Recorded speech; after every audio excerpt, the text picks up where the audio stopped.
Pelbagai usaha diperlukan, usaha yang berterusan.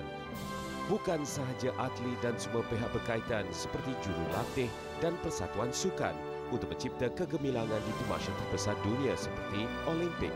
Ia mencakupi segala-galanya. Looking at stars who follow the real spirit and the ideal of our 100+ brand, which is outdoing yourself, is to just continue to raise the bar and outdo yourself to that next level.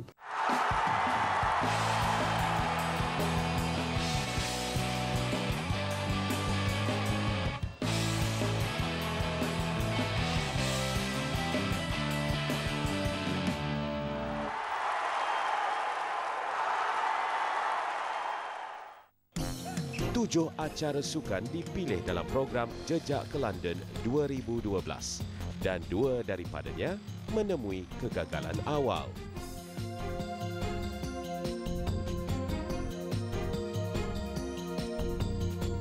Bola sepak meskipun menunjukkan peningkatan untuk layak ke pusingan terakhir kelayakan Zon Asia, namun terkandas kepada saingan Bahrain, Syria dan Jepun.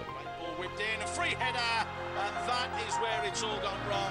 Khairul Fahmi pointing and asking questions. Berakhir tanpa sebarang mata dan hanya mampu menjaringkan 3 gol. Masih banyak yang perlu diperbaiki bagi menggalas tanggungjawab untuk layak ke Sukan Asia 2014 pula. Pada kali ini, apa yang saya dapat lihat, kepercayaan pada pasukan negara bertambah baik dan terutamanya apabila kita hampir layak ke peringkat Olimpik di mana hanya ke pusingan ketiga. Jadi bagi saya ini satu pencapaian yang cukup baik di mana kita begitu lama tidak berada di peringkat yang begitu tinggi, terutamanya dalam peringkat umur bawah 23 tahun. Bagaimanapun, kejayaan mara ke pusingan ketiga kelaikan Olimpik setelah menewaskan Pakistan dan Lubnan adalah pencapaian terbaik sejak 32 tahun lepas.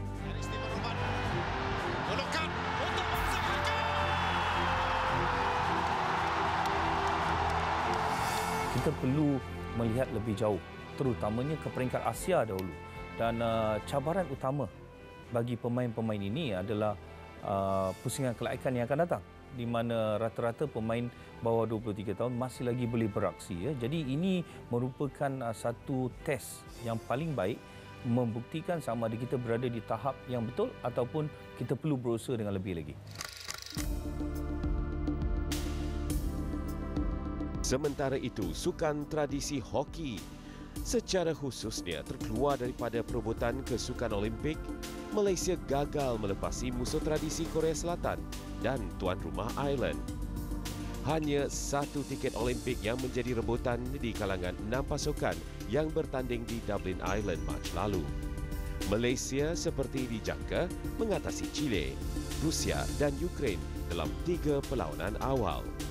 Persoalan yang perlu ditanya oleh setiap masyarakat di Malaysia bahawa berapa kalikah kita pernahkan tewaskan Korea di pertandingan rasmi hoki, di kejohanan-kejohanan hoki rasmi sejak tahun 1982. Perlawanan bertemu Korea Selatan meskipun bermain baik, berkesudahan skuad negara tewas 2-3. Tewas buat kali ke-48 daripada 62 perlawanan rasmi sejak 1982. Selepas itu, Malaysia perlu menewaskan Ireland yang sebelum itu mencatat keputusan seri ketika bertemu Korea Selatan. Malaysia perlu menang dalam perlawanan ini. Malangnya, skuad negara hanya mampu seri dan seterusnya menggigit jari untuk ke Olimpik. Kita tak main dengan teruk, kita actually main dengan bagus dan kita dapat lead 1-0. Tetapi kita terlepas gol dan jaringan seri itu tidak boleh layak ke akhir lah. Kegagalan itu mengulangi kekecewaan skuad hoki negara beraksi di Olimpik sejak Sydney 2000. Tanpa 2 acara sukan berpasukan itu, kontingen negara ke Olimpik mengecil dan tumpuan terarah kepada 5 acara sukan yang lain, iaitu badminton, memanah, menembak, lumba basikal dan acara terjun di lapangan akuatik. pungutan pingat pastilah diharapkan daripada acara badminton menerusi pemain nombor 1 dunia, Dato' Lee Chong Wei. Manakala bergu Koo Kian Kiat dan Tan Boon Hyong, meskipun persembahan terkini agak merudum, impian pingat daripada mereka bukanlah sesuatu yang mustahil. Sebagai rekod, 4 pingat Olimpik negara adalah menerusi badminton. Trio memanah yang diketuai Cheng Chu Sian bersama Haziq Kamaruddin dan Khairul Anwar Mohamad berkeupayaan tinggi untuk mencipta kemenangan. Meskipun pemanah Korea Selatan dijangka sekali lagi menguasai Olimpik, trio memanah negara berkemampuan menyaingi mereka. Sumbangan pingat dari lapangan memanah dianggap realistik. Bagaimanapun, dari segi penyertaan, skuad terjun negara telah pun mencipta kejutan, memiliki 10 slot dari 12 yang dibenarkan daripada sebuah negara. Skuad terjun negara hanya gagal layak mengisi satu lagi slot 10 meter platform individu lelaki dan 10 meter platform seirama lelaki. You know, it's before the competition. Maybe nobody is expect us is have the 7 events can qualify because we ready. We training. I think we changed some things.